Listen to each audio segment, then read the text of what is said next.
শুভ সকাল বন্ধুরা, তোমরা কেমন আছো? আশা করি ভালোই আছো। তোমাদের আশীর্বাদে আমরাও ভালো আছি। আজকের ভিডিওটা আমি এখান থেকেই শুরু করলাম। আমার এই যে ছোট্ট সোনা মা আর সোনা পাপ্পার জামা কাপড়গুলো প্রথমে আমি কলপার নিয়ে গিয়ে ওদের জামা কাপড়গুলো প্রথমে কেচে দিব। কেচে দেওয়ার পরে আর হচ্ছে কি এগুলো এখন শীতের দিন, তো শীতের দিন জন্য আমি ওদের কাপড় চোপড়গুলোই আগে কেচে দেই। সকালবেলা ঘুম থেকে উঠেই ওদের কাপড় চোপড়গুলি নিয়ে আগে পরে যাই। তো এগুলো কাপড় চোপড় আমার ধোয়া শেষ হয়ে গেছে। শেষ হয়ে যাওয়ার পর আমি ওদের কাপড় চোপড়গুলোকে একটু ডেটল জলে চুবিয়ে তারপরে আমি এগুলোকে শুকোতে দিব আস্তে আস্তে। এই ছোট্ট ছোট্ট জামা কাপড়, যার জন্য অনেকটাই সময় লাগে শুকোতে দেওয়ার জন্য। আর এদের জামা কাপড়গুলো আগে দেওয়ার কারণ হচ্ছে তাড়াতাড়ি শুকোতে দিলে শীতের দিনে তাড়াতাড়ি শুকিয়ে যায়। আর এমনিতেই তো কাঁথাগুলো একটু মোটা মোটা ধরনের হয়, সেরকম কিছু আর শেয়ার করতে পারলাম না। এদিকে দেখি আমার মেয়ে উঠে পড়েছে, আমিও স্নান করে এসে মেয়েকে খাইয়ে দিলাম। এখন আমি ওকে ঘুম পাড়িয়ে দিয়ে আমি রান্নাঘরের দিকে যাব। তো রান্নাঘরে এসে আমি মাছ ভাজা শুরু করে দিলাম। বন্ধুরা দেখো, তাহলে মাছটা ভেজে নিতে আমি এইদিকে আলুটাকেও কেটে নিব। আজকে ডাল রান্না হয়নি তো, যার জন্য আমি আলু দিয়ে মাছটাকে রান্না করব, একটু ঝোল করব। মাছ ভাজাটাকে নামিয়ে নিয়ে ওইদিকে আবার আলু কাটা আছে আমার। আলু হচ্ছে আর মাছের দেওয়ার জন্য সমস্ত মশলা কষলা আমি করে নিয়েছি। সেগুলো দিয়ে এখন আমি সেটা করব, করার মাছের ঝোলটা বসিয়ে দিব। সেরকম করে তোমাদের সঙ্গে আর মাছের ঝোলটা আমি শেয়ার করতে পারলাম না।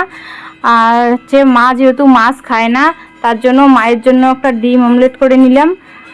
আমি কিন্তু বেশিরভাগই কি করি, যে সে মায়ের জন্য মাছের ঝোল, মাছ দেওয়ার আগেই ঝোলটা নামিয়ে নেই, যাতে মা ওই ঝোলটা দিয়ে ভাত খেতে পারে।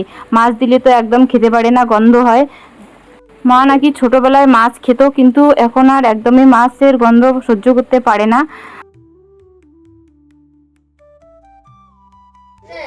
দেখো বন্ধুরা, তাহলে এদিকে মেয়ে আর ওর বাবাকে এখন খেতে দিয়েছি। মেয়ে এখনই স্কুল থেকে আসলো। এইদিকে এই যে এখন ওর ভাই আসলো আমাদের বাড়ি, নীলাদ্রি বাবু। কি নীলাদ্রি বাবু, ভাত খেয়েছেন? কি দিয়ে? ডাল দিয়ে? শুধু ডাল? আমি যে মাছ দিলাম, মাছ দিয়ে খাওনি? মাছ খাওনি? আমি কিন্তু মাছ মাংস যাই আনা হোক না কেন, ওকে আমি বুড়ো বলে ডাকি, নীলাদ্রিকে। তো আমি ওকে একটুখানি দিয়ে তারপরে খাই। আর ও সোনামাও তাই, বনিকে না দিয়ে কোনো কিছু খায় না। এখন আমাদের খাওয়া শেষ হয়ে গেছে, আমি এখন এসে গেছি বাসন মাজতে। তো বাসন মাজতে বলছিলাম মেয়েকে যে আমাকে একটু ক্যামেরাটা করে দে। এইদিকে মেয়ে বলছিল, মা তুমি তো কাটারিটা নিয়ে এসেছো বাসন মাজার এখানে, হাত দেখো আবার কেটে যাবে।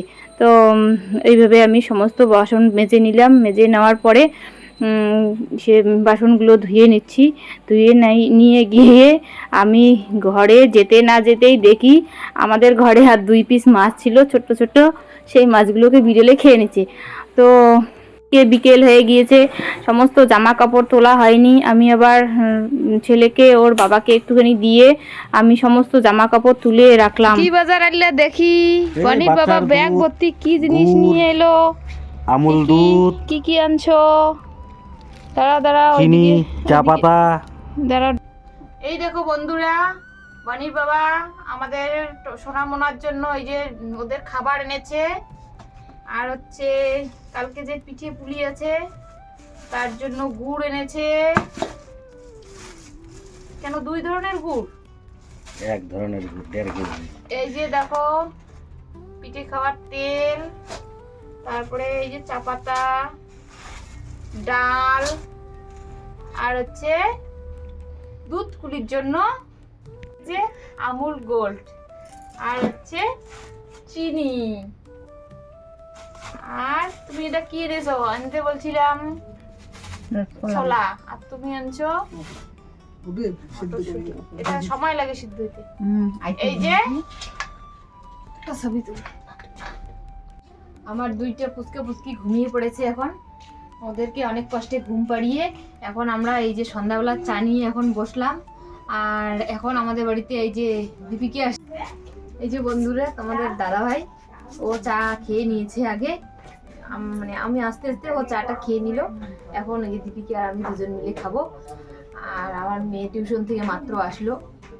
আর আমরা এখন আমার শাশুড়ি মায়ের ঘরে আছি। এই ঘরে আমরা বেশি থাকি, এই ঘরে যেন একটা আলাদা শান্তি, সবসময় এই ঘরে থাকি। ঠিক আছে, তাহলে তোমরা দেখতে থাকো। আমরা এখানে আড্ডা দেই, যখনই সময় পাই আমি তখনই এখানে আসি। দিদিভাইয়ের সঙ্গে আমার সম্পর্কটা ঠিক অন্যরকম। তো তোমরা দিদিভাইয়ের ভিডিও দেখতেই থাকো, আশা করি ভালো লাগবে। আমাকে যেরকম তোমরা ভালোবাসা দিয়েছো, সাপোর্ট করেছো, দিদিভাইকেও ওইভাবে ভালোবাসা দিও, সাপোর্ট করো। আর যারা যারা নতুন তারা সাবস্ক্রাইব, লাইক এবং কমেন্ট অবশ্যই করবে। দিদি আমার যেরকম ভুল ধরিয়ে দাও তোমরা সবাই, দিদিভাইয়ের ভুলগুলো কমেন্টে বলবে, তাহলে দিদিভাই তাড়াতাড়ি সেটাকে শুধরে নিতে পারবে।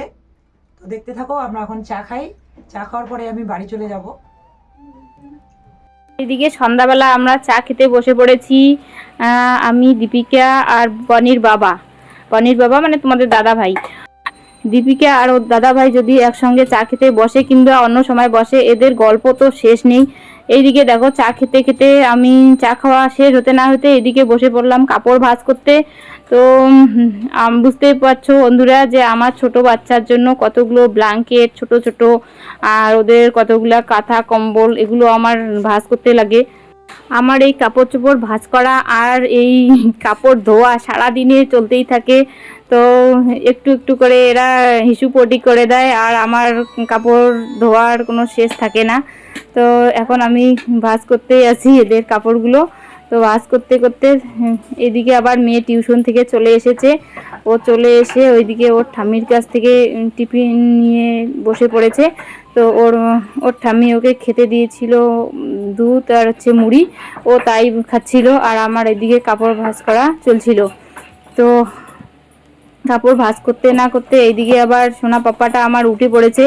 ওর ঠাম্মি আবার ওই সোনা পাপাকে নিয়ে একটুখানি খেলছিল। আসলে বন্ধুরা ওর ঠাম্মির সঙ্গে আমি এখনো তো তোমাদের পরিচয় করি দেইনি। ওর ঠাম্মির শরীরটাও কিন্তু ভালো না, মা একদম বাচ্চা কোলে নিতে পারে না। তো একটু যদি মাকেও তো ইচ্ছে করে একটু বাচ্চা কোলে নিতে, কারণ মা বাচ্চা কোলে নিলেই মার কোমর ব্যথা হয়। আর আমার কাপড় ভাঁজ করাটা কেমন হলো অবশ্যই তোমরা কমেন্টে জানিও। আর এখন আমি বসে পড়েছি মেয়ের বইয়ে মলার দিতে। তো মা আবার সোনা পাপা সোনা মাকে দুজনকেই ঘুম পাড়িয়ে দিয়েছে গল্প বলতে বলতে। আর আমি এখানে বসে আছি। বসে থেকে আমার বনিমা বলছিল যে মা আমাকে একটু মলার লাগিয়ে দাও। তো আমি এখন কি করব, ওর বইয়ের মলারটা লাগিয়ে দিব, কারণ বইয়ে মলার না দিলে বইটা তাড়াতাড়ি ছিঁড়ে যায়। আর এত দাম দিয়ে যেহেতু ওর বাবা মলারটা না বইটা কিনে এনেছে, তো আমাকে তো মলার দিতেই হবে। ওর বাবাও সময় পাচ্ছিল না মলার লাগানোর, তো আমি একটু যখন সময় পেয়েছি ওর বইয়ে মলার লাগিয়ে দিচ্ছি। আর আমার মেয়েটাও হয়েছে সেই মায়ের কাছে সব ওর আবদার, আমি করলেই নাকি সব ভালো হবে, পাপা করলে ভালো হবে না, ওর এরকম। ছোটোবেলার থেকে আমি করে দেই তো বইয়ে মলার। তো এবার ওর যখন ভাই বোনও হলো, তাই বলে কি আর মলার দিতে পারবো না বইয়ে, তার জন্য আমি বসে পড়লাম ওর বইয়ে মলার দিতে। বন্ধুরা তোমরা বোধহয় কেউ কেউ জানো না যে বনি কোন ক্লাসে পড়ে। আমি আজকে বলে দিব, বনি হচ্ছে ক্লাস 7-এ পড়ে।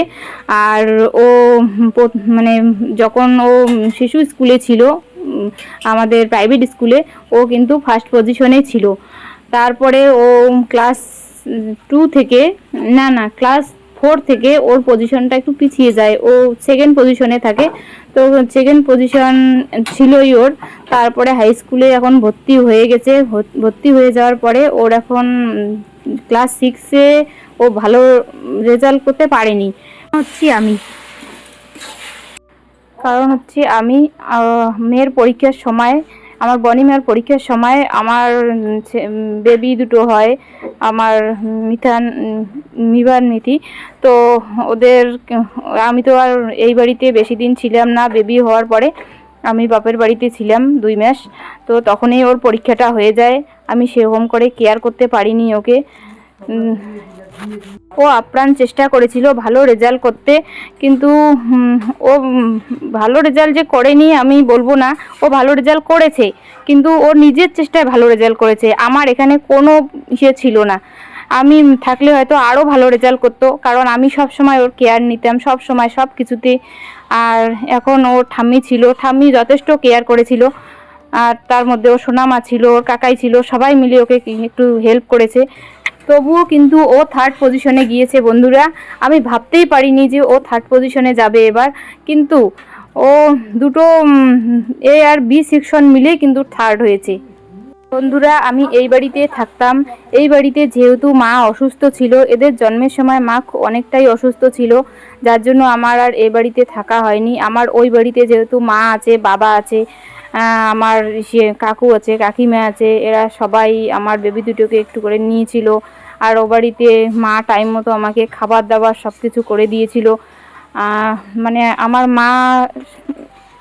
মার পক্ষে কিন্তু সম্ভব নয় যে এই বাড়িতে থাকবে এসে, কারণ বাবা বাড়িতে আবার একা থাকে, ভাইরা বাড়িতে থাকে না, ভাইরা শিলিগুড়িতে থাকে, ওরা পড়াশুনো করে ওখানে। তো জন্যই আমার মার পক্ষে এখানে আসা হয়নি মানে কি, মা এসেছিল, আমাকে নিয়ে গিয়েছিল এখানে, মা আবার 1 সপ্তাহ মতো ছিল।